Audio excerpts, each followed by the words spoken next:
July 29, 2017, Robert Kyagulanyi Sentamu, also known as Bobi Wine, is declared winner of the hotly contested by-election in Kyadondo East. At the time, he beat 4 challengers including previous office holder Apollo Kantinti of FDC and NRM's William Sitenda Sebalu. Until then, Bobi Wine's musical career was centered on what he terms as edutainment, where he sings about problems affecting society. Some of these songs directly arose from immediate occurrences, including KCC's Executive Director Jennifer Musisi's tough stance in running the metropolis,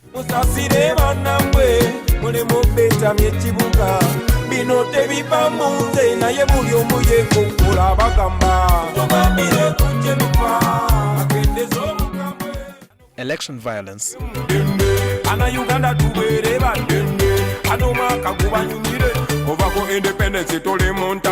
and recently, governance.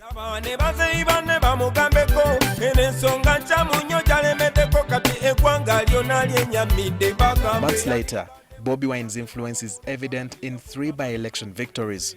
These are Jinja East, where he supported eventual winner, the FDC candidate Paul Mwiru, then in Bugiri, where he literally dragged Asuman Basalirwa over the victory line, and recently in Arua, where independent candidate Kassiano Wadri is waiting to formally take office. However, the events in Arua have since become the source of his troubles.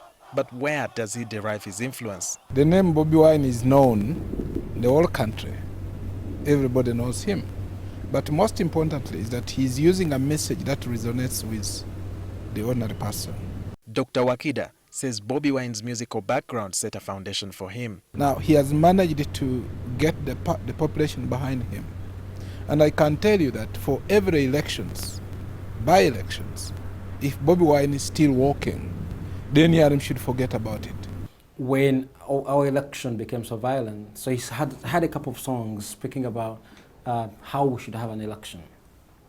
When Jennifer said just come on the scene trying to remodel this country, he gave us a song. So there's a very specific pattern that he has followed throughout his music. Yusuf Serunkuma, a PhD fellow at Makerere University and a columnist with the Observer newspaper, says Bobi Wine has churned out messages that appeal to the youth, who constitute the biggest portion of the population. So what he has done so successfully is identify with the right cause, identify with the right person as an activist, and carry on this message.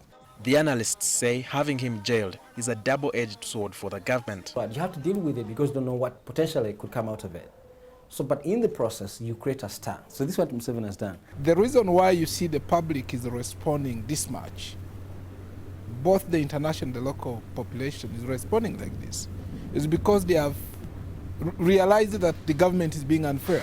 For a gentleman who has for long referred to himself as the ghetto president, Robert Kyagulanyi, commonly known as Bobi Wine, has come up as a new wave of force in the political arena. But analysts say this should not be looked at as a threat to the opposition, but an opportunity.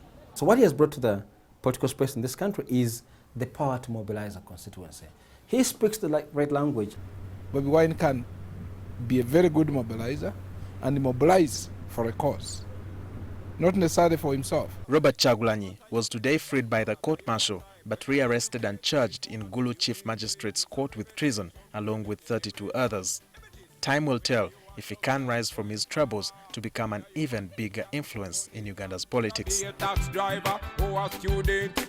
Walter Mwesije, NTV.